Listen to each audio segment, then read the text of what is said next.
So today we have the amazing Christine Burns. Hello, how are you doing? Hello. So Christine Burns is the CEO and co-founder of WALT Institute. As a former elite athlete in hockey for New Zealand, she has over 20 years of coaching, sport, psychology, and performance expertise, which she brings to the global arena of authentic leadership. Welcome, Christine. So good to be here. This is exciting. I'm excited. I've been excited about this all week. Don't worry, it's an informal promptu interview that I would love to share to everybody and get to learn more about Christine. So shall we get started? Okay. Yeah, let's go for it. Let's do it. Okay, so the first question is, during your childhood and growing pains of teenage years, do you have any funny or favorite experiences you would like to share? Oh man, favorite or funny experiences. I think a funny one, and I remember telling this story at my dad's funeral as well, is I could never say my PLs. And one of the days, Dad had been out duck shooting with our neighbours across the road, and they'd got a few ducks. And so Dad was sitting in the backyard, and he was sitting on a paint bucket, and he was plucking the duck. And so I decided in my, I don't know, I was probably like about 6 or 7 or something, decided that I needed to run up and down the driveway and tell everybody that my dad was plucking a duck, but I couldn't say my PLs and they became an F. And so you can imagine what that was. So I was running up and down the driveway going, my dad plucking a duck. And so, yeah, that was kind of fun. I think my whole childhood was pretty fun, actually. I had a great upbringing. Family was always fun. I had a sister who went off the rails, and you name it, she's done it. For me, in my growing up, it was always good times. It was always fun. Well, that's the only thing I can actually really remember as good times. So do you think, as you are now, it correlates to how you were growing up, just always having fun? Like, is that like the biggest value that you take with yourself every day? Yeah, fun is my number one factor. Fun to me is everything. Even doing tax, you can have fun doing the tax.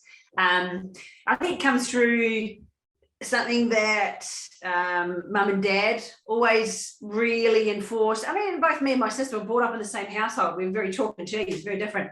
I, however, decided to take on the fun factor, and just in that sense that even when there were tough times, and there were, it wasn't all fun and ease, that's for sure. There were some tough times, and even in those moments, there was still moments to laugh. There was moments to smile about things. There was moments to have a good time and then get back into the grind of things. Yeah. And that's what I do now. It's my number one value is fun. That's perfect. So it brings to the next question. What are the 3 things you do every day that contribute to your success? How do you add these 3 things, and why is it very important to you? 3 things I do every day that contribute to my success. Well, on a practical sense, the first thing I do as soon as I wake up is smile, and so it's a genuine smile. It's not like I'm here. No, it's a full on cheese smile of I can feel it. So I always smile as soon as I wake up, because that's pretty exciting. Do some sort of exercise. So I always make sure that I'm active. I do something active. I meditate as well. Within that, to me, it is that have a good time as well. The being active, setting myself up mentally, emotionally, physically is basically what I do. And then I take lots of breaks during the day, and that's just to keep my cup filled up. Is what that's what I do to keep being successful. Yeah. Yes. So with you having fun and always having this positive outlook, did you ever experience any fears, frustrations, obstacles in your life that you were able to overcome? How were you able to navigate during the hard times? Always, plenty of fears. Even simple things at school, I could when get, and I'm sure I've told the story before. It's like sitting in class, going, oh my gosh, I have to read, and I'd be like, and so I had this fear of speaking in class, and fear of speaking out, and it was those things to just know that there's always a way. That's one of the things that Mum would always say, well, there's always a way. And it was that thing of just getting through it. There was never an option to give up or run away from something. And the reason behind that was the fact of learn the lessons within it and know that there's something good on the other side of it. I mean, there was, I've had, and I can't remember if it's in the later on or not, but things like cancer diagnosis. It's like have the nano-tanty. I said shite and for about the first 30 seconds after that phone, or on that phone call, and then it was like, okay, hang on a minute. There's always a way. I can get through this. I'll do my thing mentally, physically, emotionally. You guys do your thing medically. And in that team, we're going to rock it.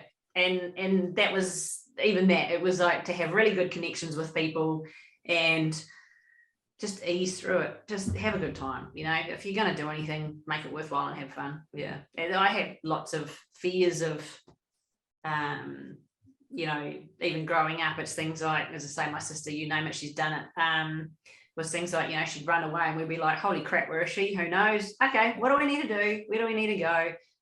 Just things like, finding a way through, I think, was the raw deal of the fears and the worries and all that kind of stuff. Would you feel that when you were as young as you can remember, you already had that self-talk to keep yourself optimistic? I know a lot of, even adults have a hard time having that self-talk and confront those fears, and how you did it. What would be the process behind that? Actually, I was just thinking, actually, I even remember at school one time, I went to a private girls' school. Oh my gosh. And here. And I was there for a year, thank goodness. And my first year of school. And it was like, I would finish my work early. Like, I'd be like, oh, yeah, go me. I finished my work. And, my self-talk was, yeah, go me. I'm awesome. Right. Everyone else is still carrying on. Losers, I'm going outside to play. And so I would run off outside to the PE shed and I'd grab, they used to have those big black rubber balls. So I'd grab one of those and I'd throw it and kick it around the schoolyard. And in my head then was like, wow, I'm the only one out here. Wow, I got through and I can still remember that kind of self-talk. And then I'd get yelled at and told to come back inside because that's not what you did, apparently, was you weren't allowed to have fun. Yeah. And even at that point, I was like, I could never work that out. I would get confused. And then I get a whack. And then I'd be like, hey, okay. And so I did it a few times. And then I just put it together of like, yeah, no, don't. Just take as long as you need. And so I think actually then is probably that thing of noticing, and I can remember thinking about it. So yeah, the self-talk of being in that moment to go me, this is freaking awesome. I finished. What can I do now to have fun? How can I now take myself to the next level? And I kind of did. Yes. I think it was probably Mum actually that instilled that kind of thing in me, was to have that strong, I guess that strong mental self-talk to keep going, to work stuff out, to notice things, to go, this is happening. How can I, what would it take, even back then? So you always mention your mother and your father. Who do you feel you emulate more, or do you emulate both? And when I look in the mirror, some days I look in the mirror and I'm like, oh my God, it's Dad. And then other times I'm like, oh my God, it's my mother.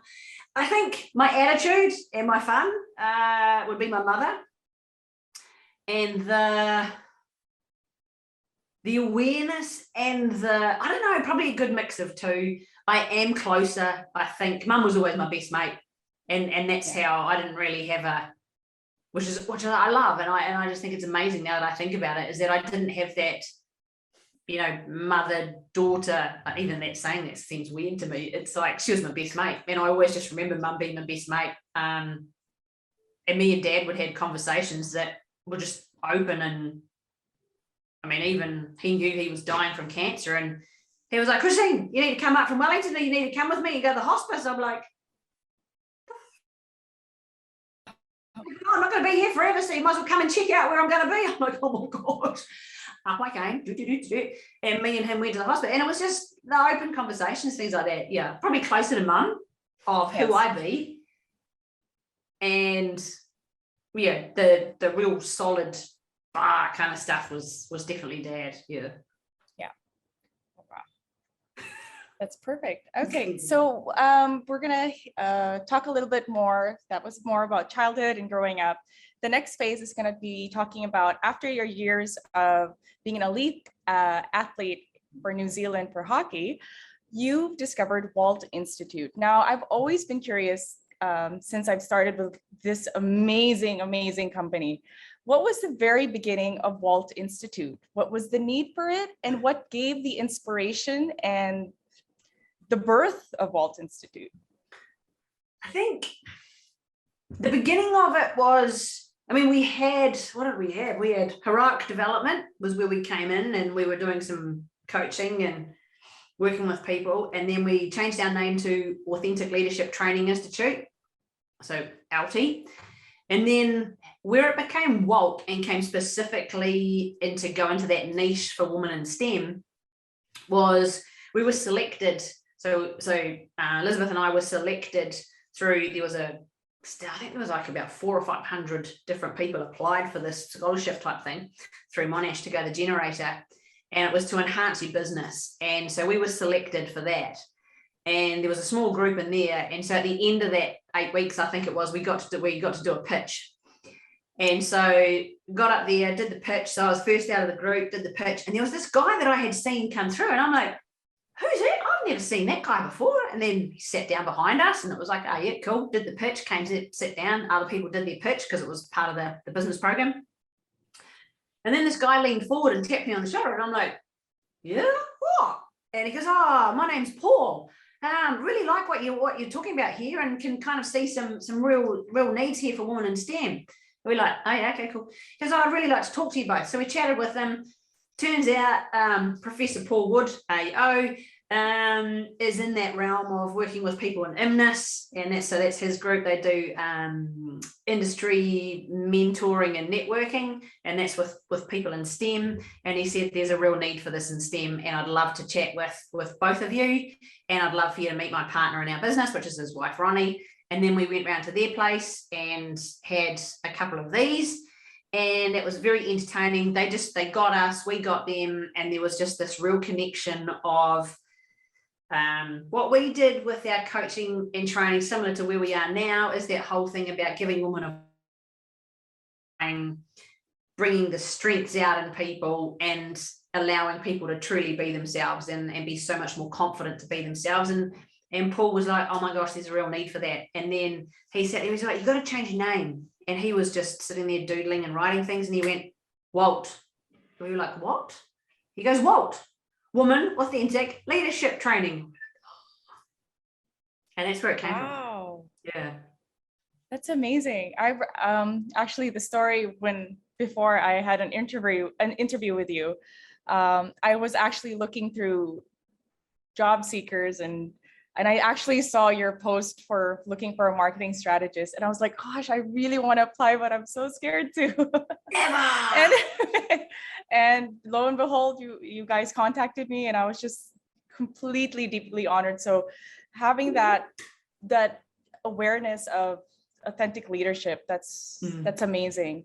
Yeah. So when you started WALT, did you already think of having an inner circle group, or was it just a training course? Because I think about how beautiful the group of Inner Circle. How was it getting the first member, and the feelings you've experienced of opening up Inner Circle?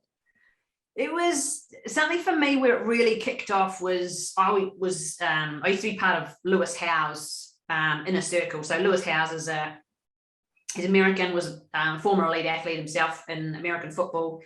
And so now he does a lot of work with males and their masculinity and looking at their masks that they wear. And he also does a whole business side of social marketing and things. And so I was part of his Inner Circle, and I was like, wow, this is cool. Like the select few, that get together and get these exclusive trainings, and basically the same setup, like we would have, so I'd be up on his sessions, because in America, on his sessions at like 5 and 5:30 on a Thursday morning to be able to catch them live. And I was just like, wow, this is so inspiring to be with a group of people from all over the world. And it was like, wow, this would be cool to have something like this. And so, his thing, he had very select sessions that you could tap into. And it was just the whole vibe of the exclusivity. And it was like, hey, this would be kind of cool to do something like this. And also the ones with Tony Robbins, is he's got our coach. Yes.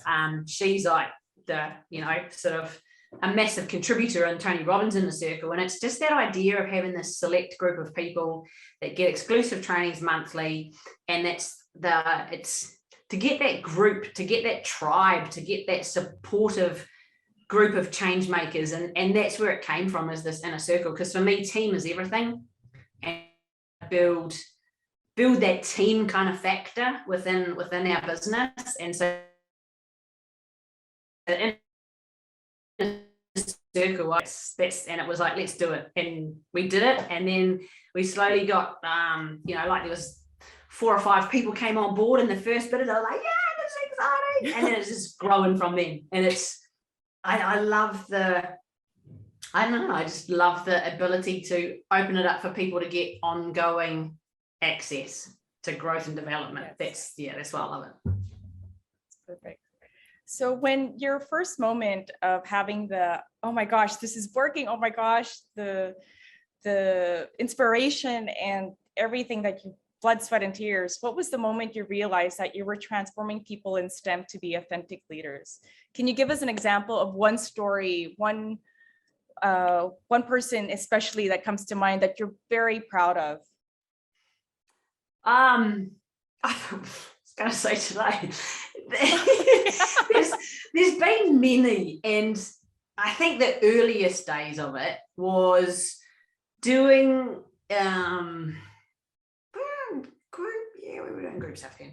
Yeah, we were just coming across someone in a workshop. So we went to a particular place here in Melbourne. We presented a workshop, and there was something about this person, and she asked a few questions, and I was like, she got something extra, that person. And she's like, oh, I love what you guys do. And so then she connected with us, and we did a small group program, and she was part of that. And she was like, changed my life. And I was like, what? So like what we do changed your life. And as much as that, like for many of you here, that might sound a bit weird, it's that thing to go, oh my gosh, it does work. And so her thing was that she'd seen us in a workshop, actually physically came down and spoke to us, and then said, what have you got? I want to be part of whatever you've got. She joined in on a couple of our programs, and just identifying that it was like she had this new, I don't know, like this new belief in herself to go, oh my gosh, I can be different. I can control my own life, and I can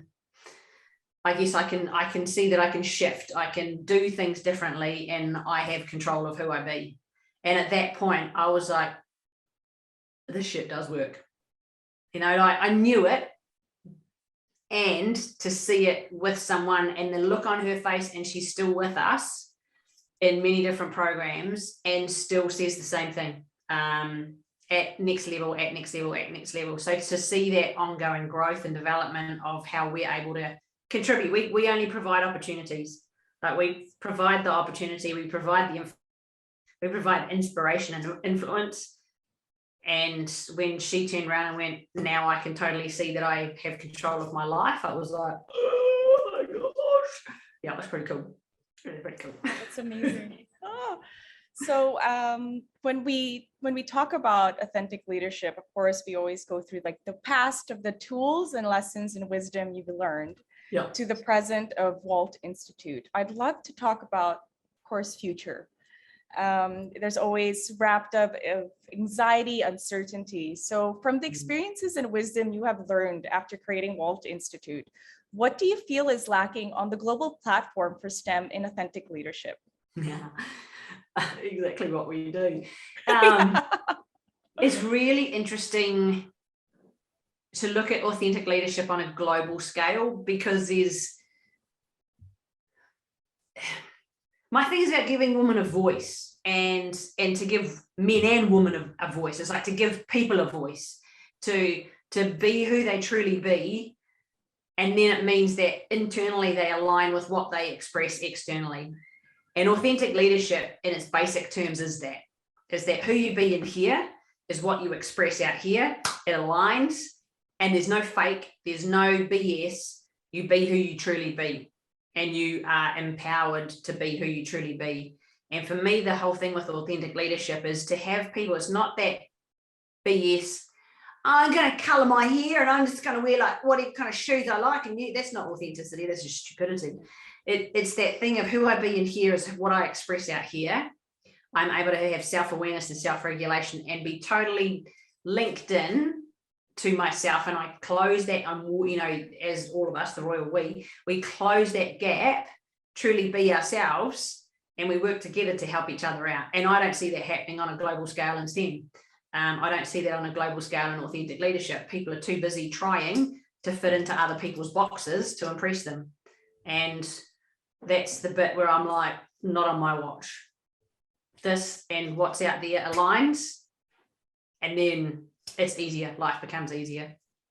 Yes, I love that you gave that metaphor. Like, you don't have to fit into a box, and especially in STEM, in a global spectrum, everyone's like, this is the way. This is from this 1, 2, 3 procedure. I feel that STEM professionals they have this stigma, and of course, WALT Institute is planning to not break it, but actually evolve it to that they're all authentic leaders. Oh, so how do you feel WALT Institute will have a global domination in the STEM professional community? Do you feel that it's lacking in high schools? Do you feel that the children should start young and having already authentic leadership classes?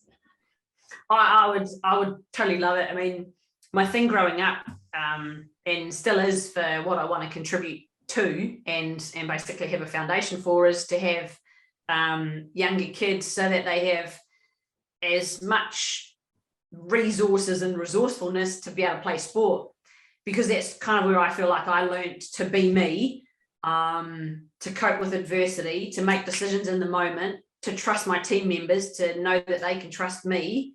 And it's that thing then is that there's so much that can be learned in the world of sport.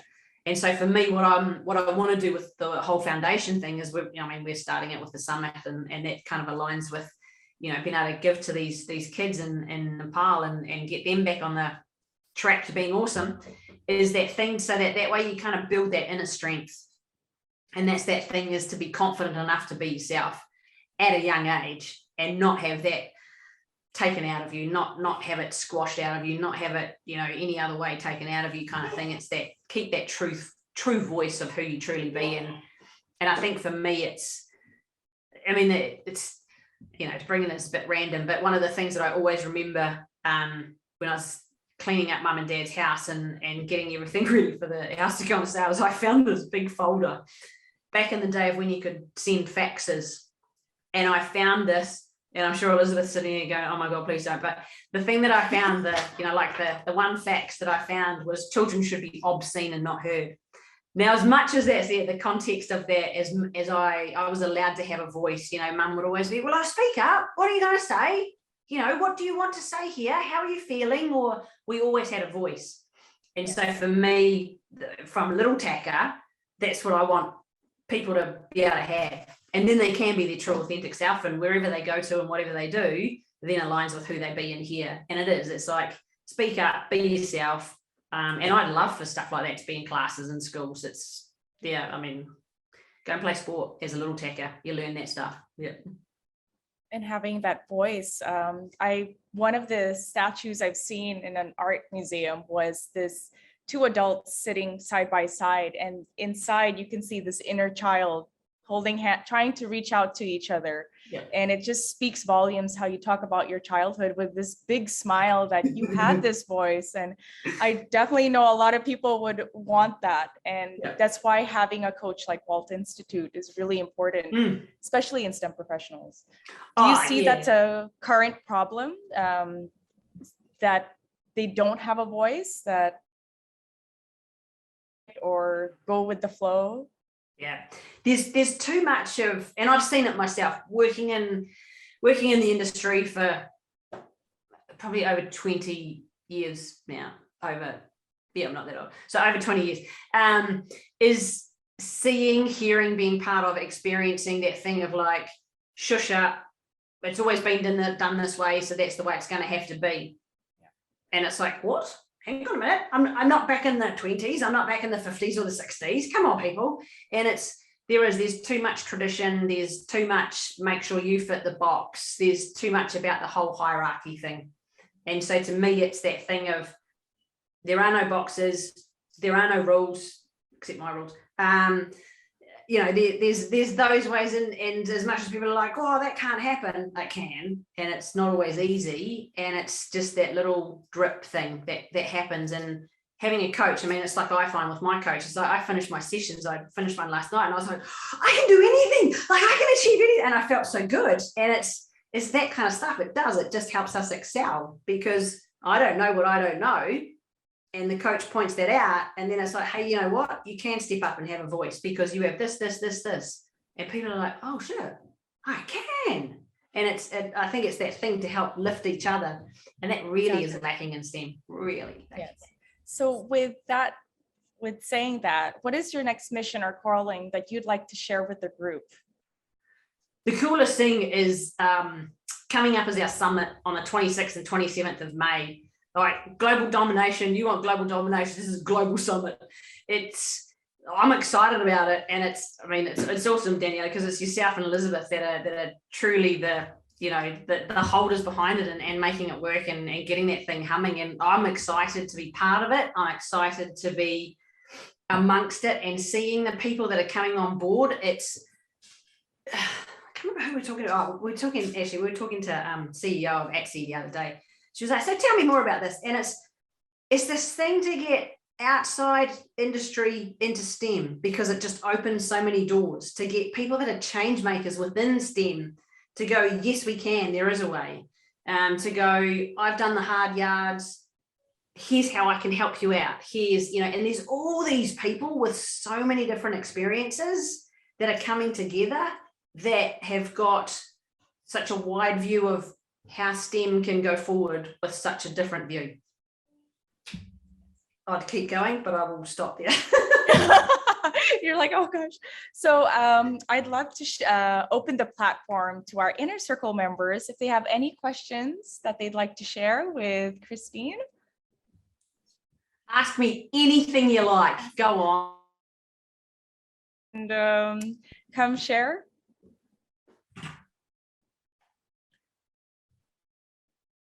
Go on. Turn your camera on. Ask me anything you like. Wendy, what do you want to know?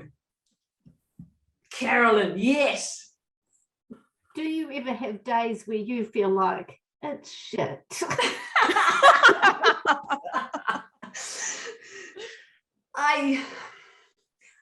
This is going to sound weird. I know it's my superpower. I do have moments, and I think, what was it, last year?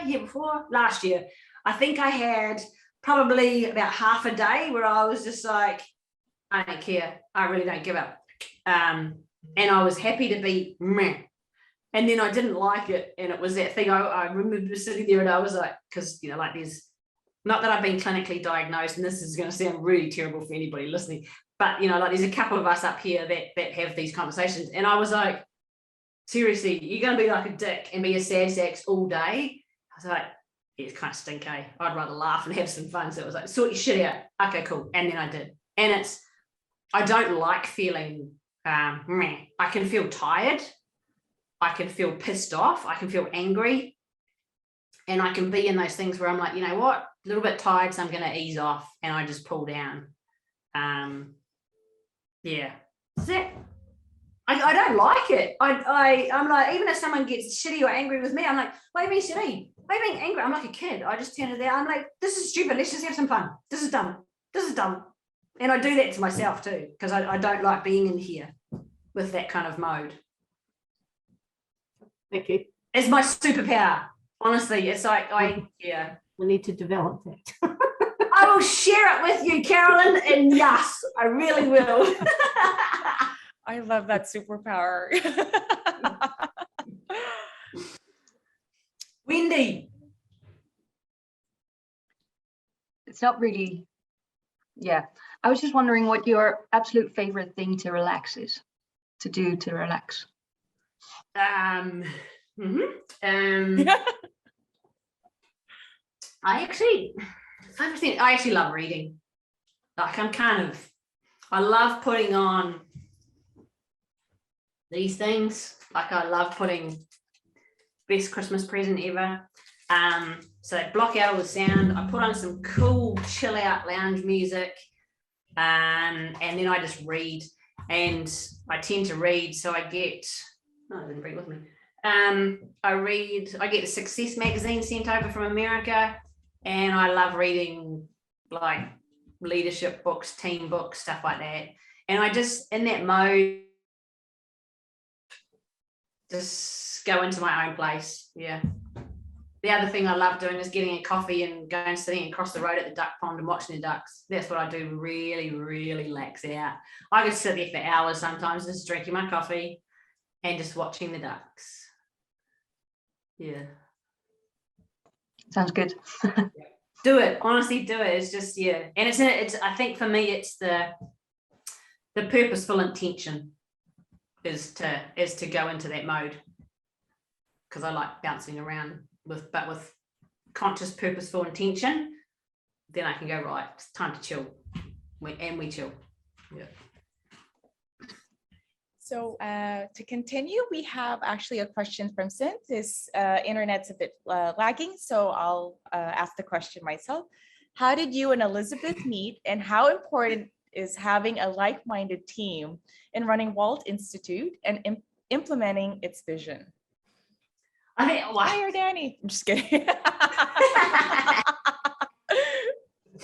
We used to work together. So we used to work together in a university in New Zealand. And there was a group of us that used to hang out together. And so we were all like the crazies together. There was crazy in a good way. So there was exercise science, psychology, and health leadership. And we were all in a particular area in that department. And we all used to hang out together. Like we'd go to the pub, or we'd go rafting or kayaking or mountain biking, which all sounds pretty full on. And, other times we'd just go to someone's house and have a barbecue and chill out. And then we decided that it was like, you know what, we're like-minded in the sense of coaching and training people. We come at it from completely different angles, like, and that's what makes this work. That's what I think gives WALT Institute the edge, is that, like, for me, my first port of call is to go to sport, exercise, and the psychology side of things. And Elizabeth brings this awesomeness of having an occupational therapy background, doing neuro rehab, coming with the research side of things, coming from the academic. I've been in academia for years and years as well, and having that real, I don't know, it kind of formalizes me, I suppose, which is good, because it's like, here's all the do, here's all the solutions. And Elizabeth's like, what about this problem? What about, I'm like, what problem? I don't deal with problems. I don't do problems. Something happens. I'm like, right, here's how you solve it. And then it's awesome, because then Elizabeth's like, go with the people, work out, let's identify the problems, and then we put it into a process. I hate processes as well. So it's really cool, and it gives us both sides, and it nails it really well. It just, yeah, that's what I think is so good. And to work with someone that enjoys having fun, a like-minded person that you can bounce ideas off. We don't really do hard days. We do productively full-on days, but it's not hard or tough. And it's honestly, I don't like working with people that are boring, formal people. So, yeah. Who are not their authentic self. Exactly. Yes. If I can see through you and you're being fake. Do you feel that's also your superpower? I recently was in Australia, and I met Elizabeth and Christine for the first time. It wasn't via Zoom anymore. And one thing I definitely felt was you could read right through people. And do you feel that's a superpower? And how would you have developed it? Or you've just been so true to yourself that you can smell it. You can smell BS. Yeah. I didn't always have it, actually. I would credit both my parents for that. Again, they're amazing people. Wish they were here. They, between the two of them, they very much had that ability to look at people and read people. I didn't always have it. I used to, honestly, I didn't even know who I was. I was a piece of crap. Growing up through teenage years, I was so nervous. I went to university because I didn't know what else to do. I failed one of my papers in my first semester because I was too scared to go to tutorials. That's how pathetic I was. I had no confidence in my first year. I didn't know where anything was. And the reason this is like owning up everything here. The reason I failed that class, it was economics, by the way, too. So like, seriously. I failed terms because I didn't attend the tutorials. And it was because I was so scared. I went to one tutorial group and I didn't know anybody. And I was so scared to make friends with anybody. I was like, I'm not going back.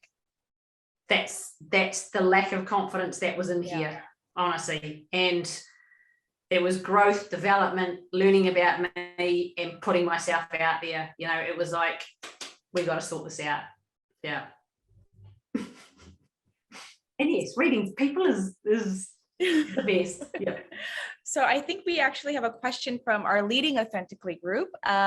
What's the most important thing for you about leading a team? When do you do when things just don't work in the moment? Find a way. There's always a way. Find a way. Ask people, talk to people. It's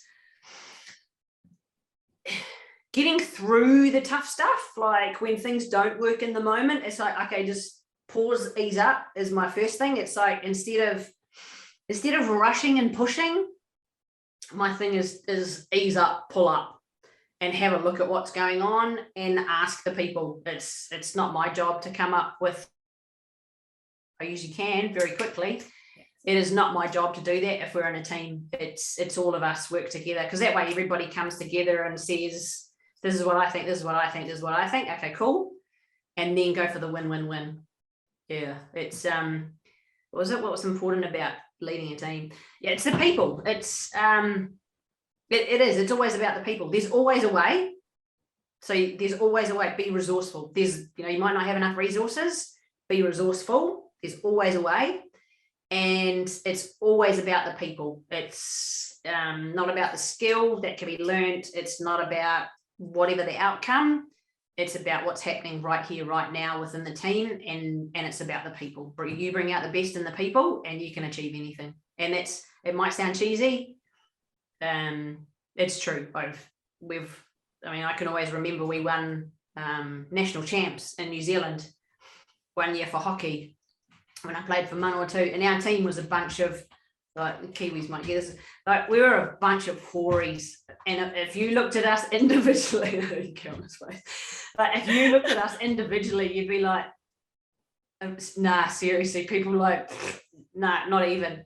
And we got to the final and we were playing Canterbury, and we won. And it was because we thought we were stronger together. And that was the thing. So team is about having each other's back. It's about the people and trusting each other. And then you can do anything. You really can do anything together when you build that trust. Yeah. That's a really beautiful message, especially nowadays. Everyone, I think, is still working virtually. So team is really emphasized here. I actually was messaged, Matthew can't join for our live, but he would like to know, do you have any Wish members that would join Inner Circle? Wish members? I'm like, oh no. Wish members. It's really weird because the person that comes to mind is Mel Robbins, which is, and for those of you that don't know Mel Robbins, she's female in America, got her own, she does, what would you call it? Leadership? She's a motivational speaker. Yeah. Yes. She did the 5, 4, 3, 2, 1, go, the sort of concept, which is pretty awesome. And I think I'd love someone like her. It doesn't have to be her. It's someone like her because she's so straight up. Like, she put a thing up today. She was on the airplane flying somewhere to give a presentation. she had her bag, she put her bag down on the seat, and little did she know was a packet of chocolate biscuits had fallen out of it. They fell down behind her. She sat on it, and then she's like, oh, that's weird, what is that? And she had burst the packet, and then the chocolate had started to melt, so you can imagine where it went.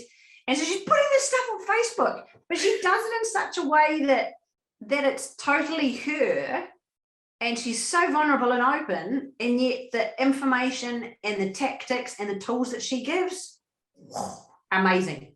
And she's just such the only word I can think of is real, but she's authentic. She is totally authentic, straight up, and very aware, very connected.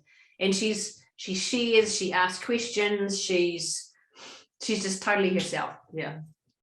That would be my wish member in there. So with that being said, we actually have one question from Leading Authentically Facebook group. How do you cope with uncertainty? Very well. I love it. There'll be I talk about, I'm doing it.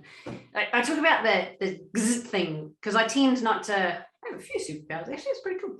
I tend not to go into the really stressy mode. I'm quite able to pull it down. Uncertainty, I tend to do the thing myself, is just actually step back and get really aware. If it's in a business situation, if it's in a team situation, it's like, okay, let's get the facts together. What facts do we have? There might not be many facts. It's like, okay, what can we connect? Uncertainty is kind of cool, because it's like a bit of excitement. So instead of going, oh my God, I don't know what's going on. This is really terrible. Oh my gosh, what do I do? What do I know? This. Okay, cool. So I already know 3 things. Cool, good. I do know on the other side of this, there's going to be some awesome lessons too. And then it's that thing, is to be in that situation, just to pull up and just go slower and step by step. Uncertainty is kind of cool. I like uncertainty, because I've trained myself to be able to slow down and look at things and become really aware. Yeah. That's amazing. I'm not Superwoman either, okay? Do we have any other questions from the Inner Circle members?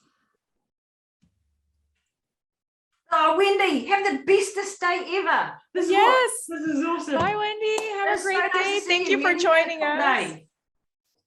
Thank you. Bye. Love it. See ya. What else? Any other Ask me any questions? question. My favorite color is blue. I like bra.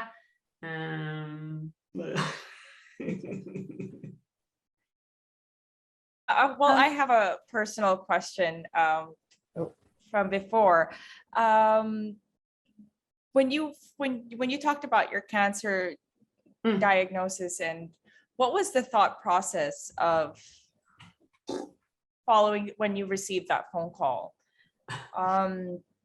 I'm going to swear, okay? What I did was I got Yes. the phone. This is really bad. Like, I had the phone, and it was my surgeon checking in, and I was like, cool, surgeon checking in. She said she was going to. La la la. I was like, and even then, I was like, her voice is different. There's something different about it, and I didn't know what. And I was like, oh, yep, all good. And then she said, oh, we got the pathology results back, and we need to tell you that you've got endometrial cancer. And I was like, shit, fuck. And that's what I did. And at that point, I was like, oh my God, my life's over.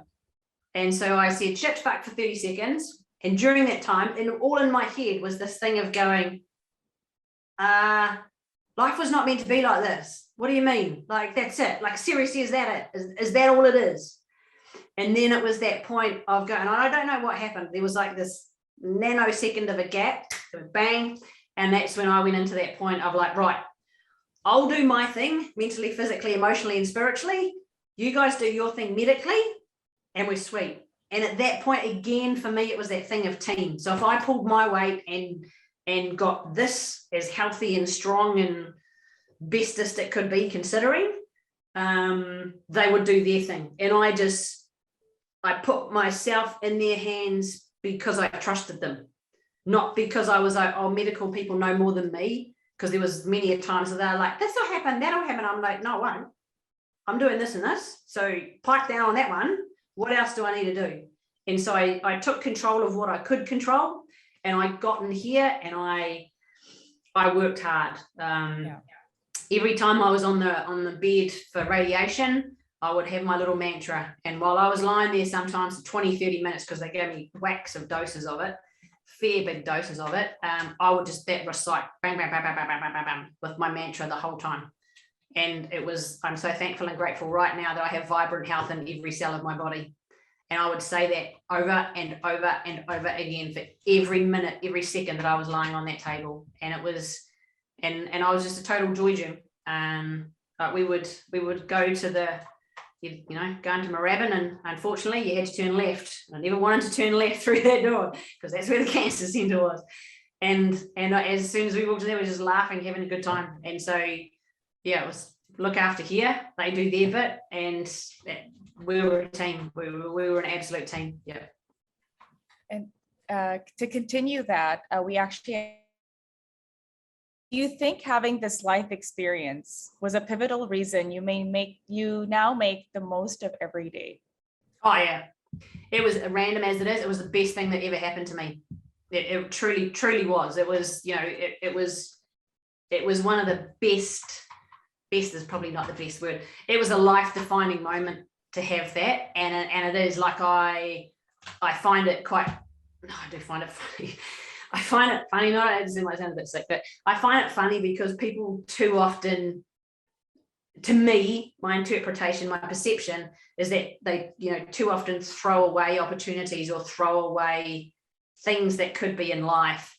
And I'm like, I don't know how lucky you are, and it's like to have that appreciation of this moment is awesome. And I learned so much more about myself. Honestly, it was really cool. How often do you, I hate doing that, lie like that on the bed for 20 to 30 minutes, every fucking day for 6 weeks. You get to know yourself pretty well. Yeah. It was life-defining moment, one of the best things that ever happened to me. Yeah. So from Elizabeth, I understand you were about to publish a book around the mindset of dealing with these type of things. Can you tell us a bit more about this? Yep. It's pretty cool. I decided at the time, partway through the whole episode, because I had to, because of the protocol that I was on, I had to wait 5 years to then be cleared. And so during that time was this whole thing of like, yeah, let's write a book. No, I'm too scared. Yeah, let's write a book. No, I'm too scared. And toot and froed and blah, blah, blah. And finally it's out to publisher now. And it's about, it's kind of like a teaching memoir of what I learnt, what set me up from my childhood, things like mum going, there's always a way. So I'm like, okay, there's always a way. Don't fucking know how, but there's always a way apparently. And just how my childhood set me up to have these things, to have that approach. And then the things that we teach at WALT, like I just practiced what we teach, to be honest. That's all I did. Every single day I just practiced what we teach. And so that's that whole thing of getting it out there, because it's like I did it differently. I wasn't the usual patient, client, whatever you want to call it. I did it my way, and it was quite different. I had very few side effects, relative, and being able to keep on top of this was absolute pure significance. And so that's what my book is about. It's funny, which it has to be. It's both things. So Elizabeth helped me write it, and we would both read things and write bits. And so I wrote, I wrote it, and then Elizabeth would tweak it and use her genius to construct it better than I could.